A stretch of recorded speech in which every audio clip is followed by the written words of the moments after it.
honor more? Who would the king delight to honor and more than me?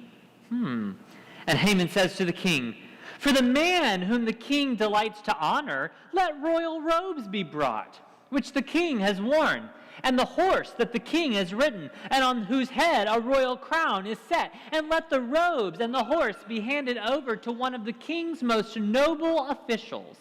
Let them dress the man whom the king delights to honor, and let them lead him on the horse through the square of the city, proclaiming before him, thus shall it be done to the man whom the king delights to honor.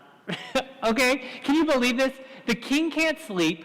So out of all the ways he could be entertained, he asks for the Chronicles to be read.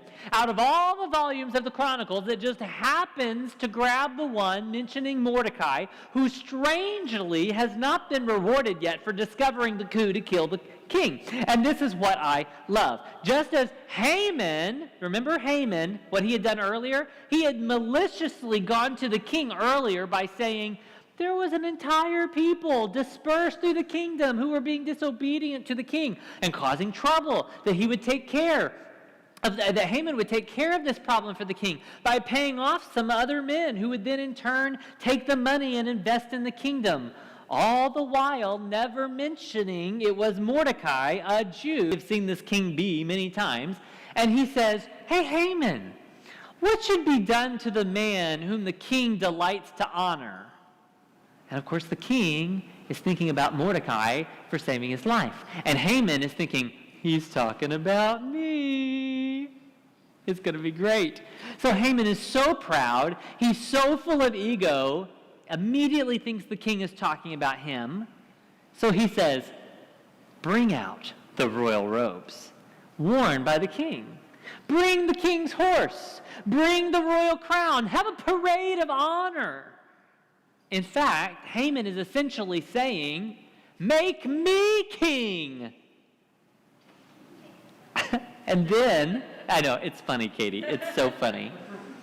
Then, you just see this playing out in your head. Who sits at the king's gate? Leave out nothing that you have mentioned, Haman. It was all your idea. So Haman took the robes and the horse, and he dressed Mordecai, can you see his face right now? And led him through the square of the city, proclaiming before him, thus shall it be done to the man whom the king delights to honor. Right?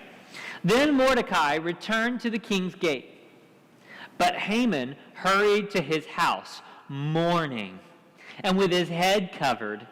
And Haman told his wife Zeresh and all his friends everything that happened to him. Then his wise men and his wife Zeresh said to him, if